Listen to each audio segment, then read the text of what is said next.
ايه الدبل كلينزنج ده او الغسل المزدوج للبشره؟ كل يوم بتوع السكين كير يطلعوا لنا حاجه جديده ونقعد احنا بقى نجيب ونجرب ونشتري. وبعدين في الموضوع ده تيجوا كده نعرف القصه ونشوف هي مفيده ولا لا.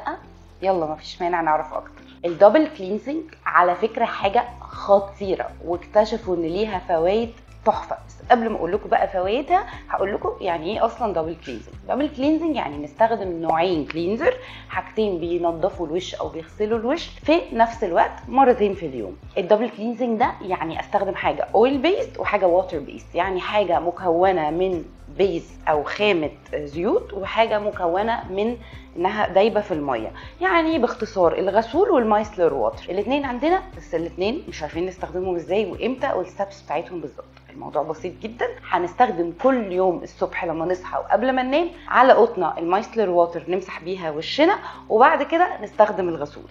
حاول يكون عندك دايما قطن في البيت، ممكن اي نوع قطن، بس انا بحب قوي الكوتن بادز، هوريها لكم دلوقتي.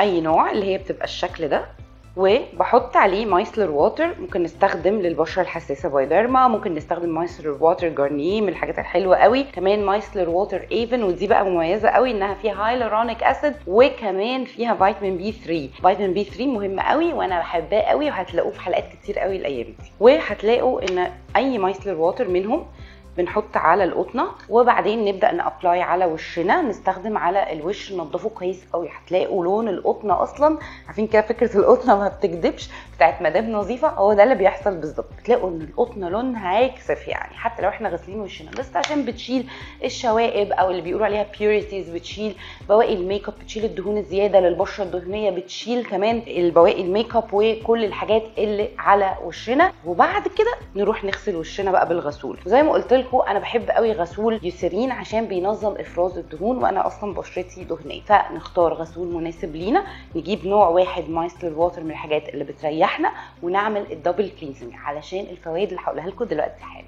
انتوا عارفين ان اي علم فيه دايما الجديد، وعشان كده اي حد بتتابعوه لازم تكونوا عارفين انه بيقرا ومطلع وبيدور في الجديد وبيسمع وما بيسكتش ولا بيقف عند الحته دي. لكن لو كل يوم هنتكلم في نفس الحاجه ونعيد ونزيد فيها نبقى بنضحك عليكم. عايزه اقول لكم ان ممكن اقول لكم النهارده حاجه وبعد كام سنه تطلع دراسات تقول ان الحاجه دي ما كانتش صح، او تطلع تاكد ان الحاجه دي صح. العلم دايما في تطور، علشان كده دايما اقروا ودوروا وثقفوا نفسكم، ودوروا على الناس اللي انتوا بتتابعوها يكونوا بيذاكروا وعن مرجع علمي بجد. طيب الفكره في الدبل كلينزنج ان هو التنظيف المزدوج. زي ما بقول لكم اكتشفوا ان هو بيقلل ظهور مشاكل البشره، فبالتالي ما بنقعدش نعالج فيها طول السنه. زي مثلا انه بيعمل كلوج للبورز او بيقفل البورز او المسام الواسعه.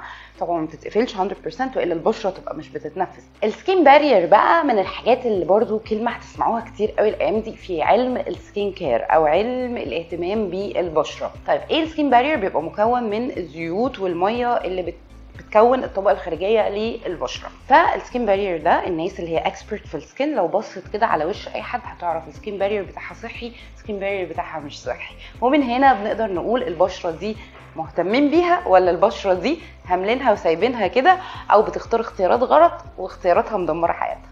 فعشان ما توهكوش كتير وما خدكوش في حته بعيده عن فكره الدبل كلينزنج او التنظيف المزدوج للبشره، الموضوع باختصار انه بيعالج المسام الواسعه، بيعالج ظهور الحبوب، بيحسن السكين بارير. وخلاص انتوا بقيتوا ناس شاطره وفاهمه يعني ايه سكين بارير. وكمان نقدر نقول اهي هي دي الفكره اللي احنا محتاجينها الفتره الجايه. دبل كلينزنج يا جماعه، مره الصبح ومره بالليل عشان تبقوا جبتوا من الاخر.